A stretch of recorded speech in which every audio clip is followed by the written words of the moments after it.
өпкөмдү аябай талкалады. Андан кийин бул өзү бул оору негизи чачта да түшүрөт экен, тырмакта да жок, вообще түшүп калган. Тырмаңыздагы? Анан ошондон кийин бул лечение кылып 4 жол больницага чыктым, бүт капельница салдым, вообще болбоду. Анан врачтар өздөрү таң калды, мындай оорду вообще кездештирген эмеспиз деп дарылады, бирок болбоду.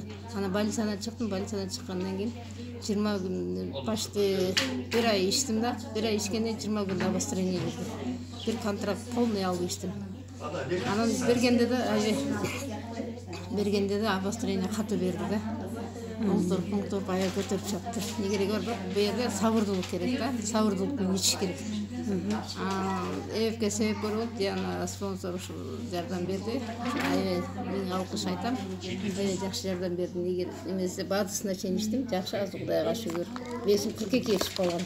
Азыр ушуну ичкенден кийин 1 жумадан кийин вес кадимкидей коштум. Азыр Кудайга шүгүр, жакшы. Биринчи Аллахтан эт, Аллах шифасын берсин деп. Кудайга шүгүр, азыр жакшы жүрөм. До сих пор ичип атабыз. Рахмат чоң.